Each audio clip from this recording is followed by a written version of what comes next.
เฮลโลสบายดีทุกคนสบายดีไหมบ้างสบายดีอุ่นสบายดี FC ทั้งภายในและต่างประเทศมื้อนี้ก็เป็นมื้อวันจันทร์วันที่23เดือน3ปี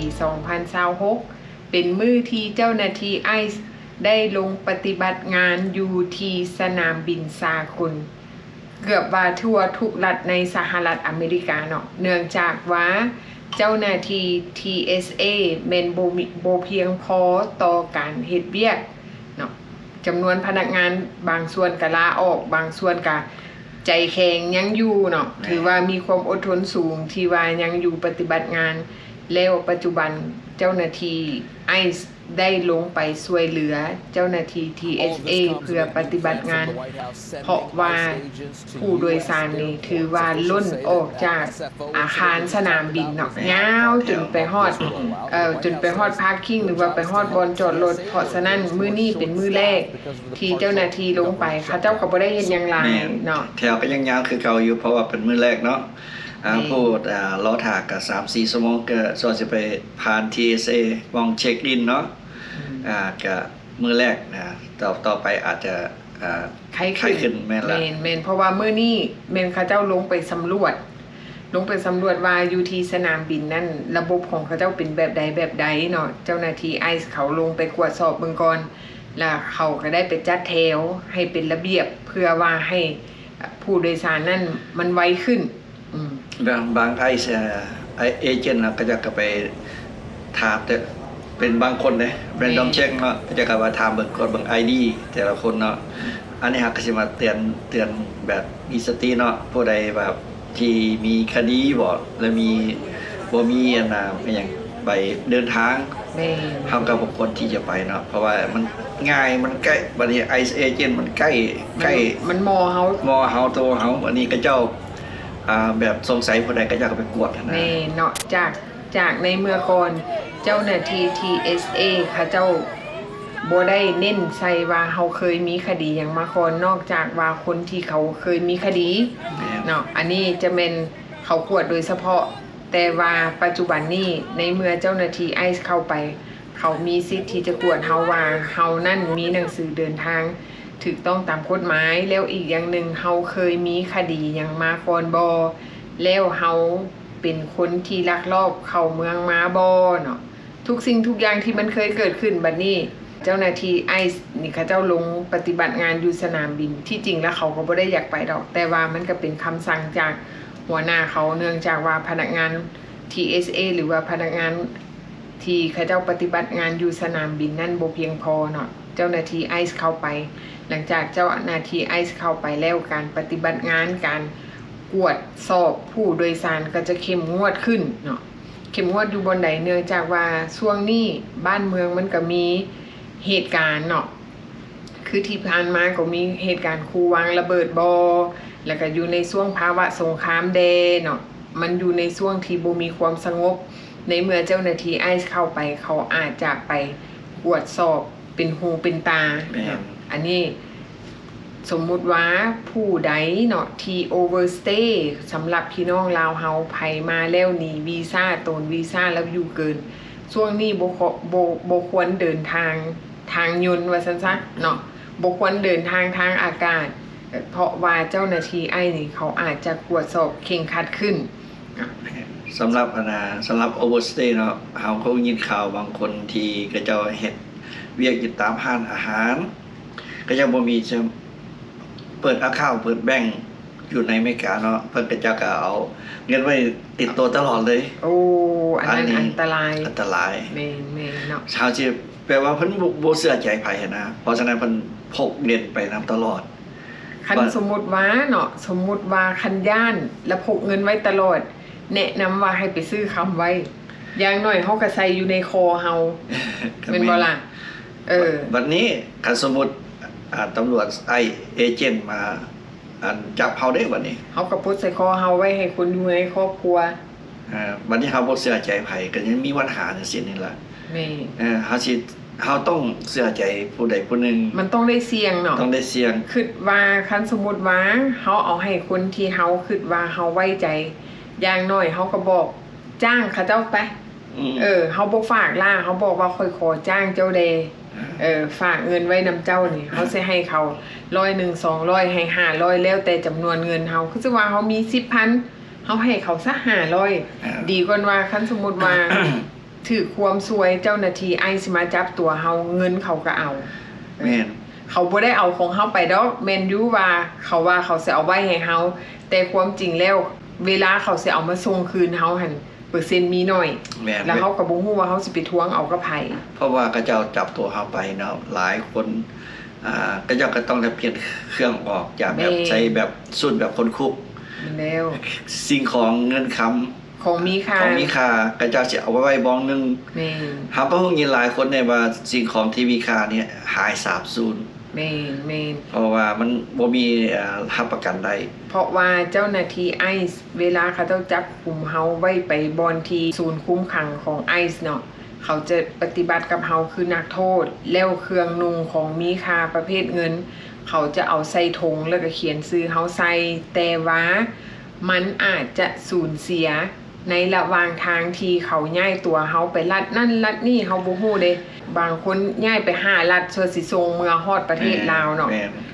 มันอาจจะสูญหายระหว่างทางเพราะว่าให้คิดว่าเฮาบ่แม่นผู้โดยสารเนาะเขาปฏิบัติกับเฮาคือเฮาเป็นผู้ที่อยู่แบบผิดกฎหมายเฮ็ดคือเฮาเป็นนักโทษเครื่องนุ่งเขาก็ใส่แยกแบบคือนักโทษเวลาเขาเจ้าส่งเฮาไปแต่ละเมืองเขาก็ใส่กระลับแขนกระลับขาเนาะอีกอย่างนึงก็เจ้าบ่ได้เตือนเฮาได้ว่าโอ้สมมุติเนาะสมมุติมื้ออื่นเขาสิย้ายเจ้าไปรัฐนั้นรัฐนี้เด้อเขาจะบ่เตือนเด้มีแต่เขาเจ้ามาปลุกเอาแล้วก็ไปรถแม่นแล้วเพราะฉะนั้นสิ่งของเฮามันจะเสียแบบนี้ล่ะแม่นแล้วเฮาสิให้ไผมาทวงได้บ่ล่ะแม่นแล้วเฮาสิไปทวงเอากับไผเนาะแล้วอีกอย่างนึงเนาะคนลาวเฮาเวลามีปัญหาแบบซี่มันยากที่สิมีผู้ใหญ่ใจดีที่สิแบบว่าซอยเหลือเฮาที่สิโทรไปหาตำรวจหรือสิโทรไปหาเจ้าหน้าที่ไอซ์เนาะส่วนหลายคันมันเกิดขึ้นแล้วทุกคนก็หลีกเลี่ยงเพราะว่าบ่อยากมีปัญหาบางคนก็ย่านว่าเฮาสิติดแห่ไปน้ำหมู่ซั่นๆเนาะบ่มีคนสิมาแปลภาษาให้สิเว้าให้อันนี้มันลำบากถ้าหากว่าคนใดเนาะมีเงินที่ว่าเอาไว้กับโตสำหรับคนที่มาแล้วอยู่เกินมาเฮ็ดเวียกอยู่อเมริกาคิดว่าควรฝากเมื่อให้คนในครอบครัวอยู่เมืองลาวเนาะเฮาก็ลงกับเขาว่าตอนนี้ค่อยมีปัญหาเฮาก็ไปฝากไว้ก่อนจังซี่หรือว่าคันเฮาบ่แน่ใจหรือว่าเฮาบ่ไว้วางใจไผเลยเฮาอาจจะซื้อเป็นคำบ่เป็นไสคอแต่ว่าแนะนำบ่ให้ซื้อคำแทงเพราะว่าคำแทงบ่สามารถเอาติดตัวเดินทางนำได้เพราะว่าเวลาไปถึงสนามบินเขาจะบ่อนุญาตให้เฮาถือคำแทงเพราะฉะนั้นเฮาต้องใส่คำรูปประพันธ์หรือว่าคำที่แปลรูปเฮาอาจจะซื้อใส่ปลักแขนบอกเบื้องละ2 บาทข้างละ2 บาทข้างละ3 บาทหรือข้างละ5 บาทใส่คอกับ10 บาทใส่มันไปโลดเนาะอันนี้เป็นคำแนะนำเวลาเฮาเมื่อบ้านเฮาเมื่อประเทศเฮาอยากได้เงินเฮาก็ขายก็ย้อนสิลาวคันเฮาถูกจับนะคำเฮาบ่ได้ปลดออกกันนะอย่างน้อยคันสมมุติว่าคันเฮาถูกจับเฮามีคำเนาะเฮาอาจจะบอกเจ้าหน้าที่ว่าข้อยสิโทรบอกให้พี่น้องค่อยมาเอาเด้อจังซี่เอาแล้วแต่สะดวกเนาะแม่นแล้วแต่สะดวกแนวใดมันสิปลอดภัยแนวใดมันสิบ่เสียหายอันนี้ต้องเป็นหาวิธีเอาเนาะแม่น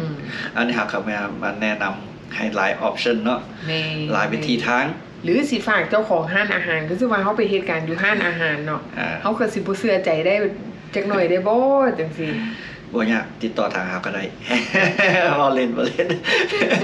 รับปากบ่สิเฮาซื้อพี่ยนต์สิไปส่งเข้าบ้านเลยแม่เนาะจ้างเฮามื้อส่ง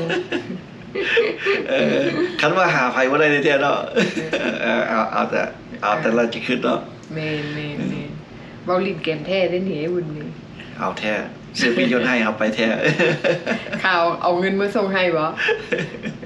แล้วก็สิว่าโอ้ยฉันค่อยก็สิเอามื้อเองซะคันสิจ้างเจ้าก็ได้เอาแล้วแต่สะดวกเนาะเนาะอันนี้ก็แม่นอีกกรณีนึงที่แบบว่าคนเขาเจ้ามีความกังวลหรือบ่ดังนั้นเนาะคันสมมุติว่าเฮามาอยู่นี่หลายปีเจ้าทอนเงินได้หลาย10,000เจ้าก็เอาออกได้บ่เกิน 10,000 คือเก่าเนาะ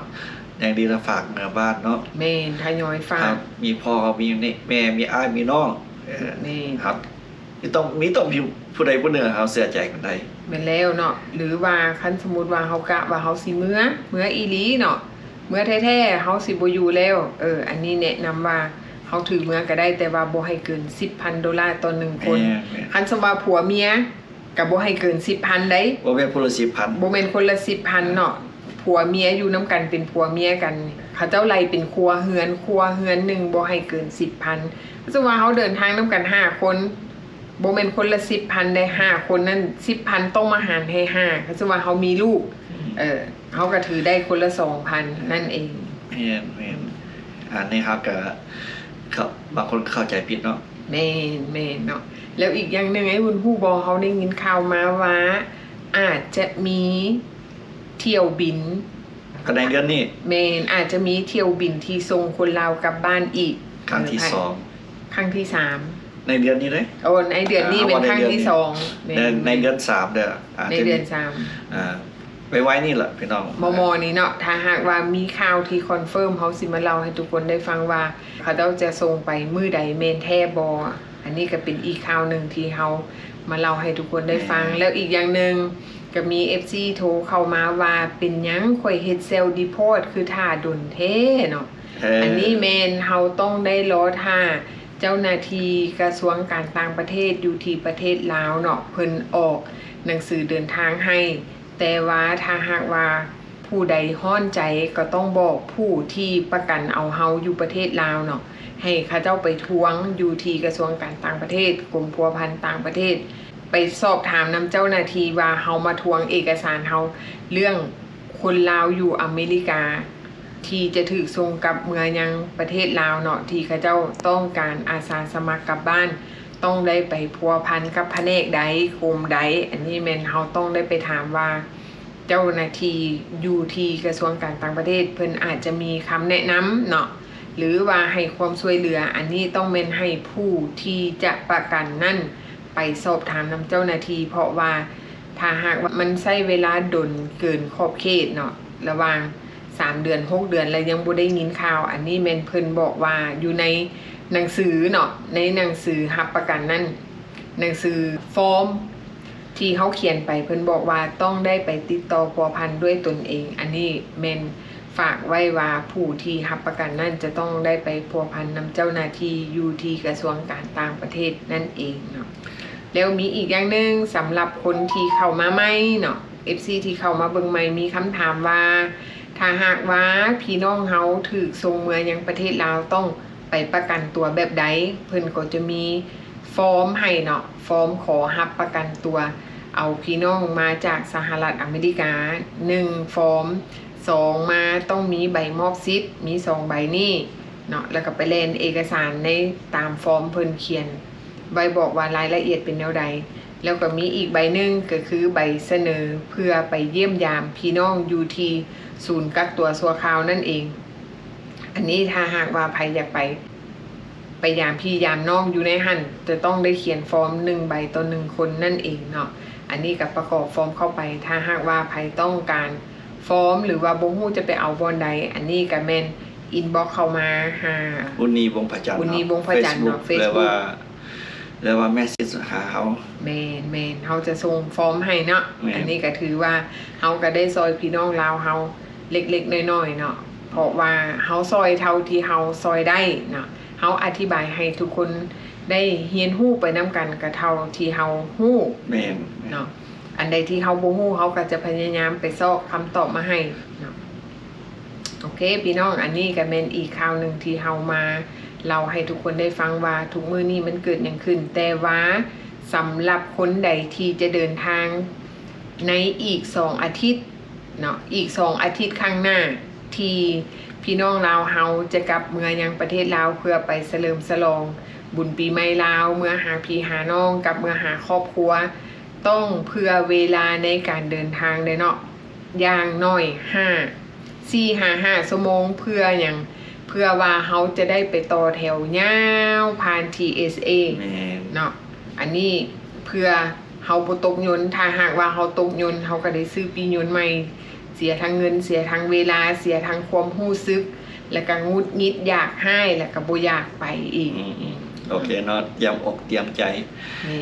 ไปตามตามเวลาของพระเจ้าเนาะ แม่ เฮาสิไปตัดแถวเพิ่นก็บ่ได้ แล้วไปตัดแถวบ่ได้เขาตีได้อยู่ในสนามบินน่ะ เขาเฮ็ดอีหลีได้เฮาบ่เฮ็ดเนาะพี่น้องเนาะมันสิเสียเนาะเขาถามเป็นไผคนลาวโอ้ยบ่ได้ ได้ออกข่าวดังแล้ววันนี้ แม่นเฮาบ่ฮู้เนาะบางเทื่อมันอาจจะมีนักข่าวอยู่สนามบินเนาะอันนี้เฮาบ่ฮู้ ว่าอย่างนักข่าวยูทูบบอร์ดเลยเพราะว่าเขาจะไผๆก็มีกล้อง แม่น เพราะฉะนั้นล่ะมันเฮาเสียอย่างลงไปเฮาก็ต้องระมัดระวัง แล้วเนาะก็ขอให้ทุกคนอยู่ด้วยความปลอดภัยเนาะทุกมื้อนี้สถานการณ์บ้านเมืองมันก็50-50โอเคพบกันใหม่คลิปหน้าบ๊ายบาย บ๊ายบาย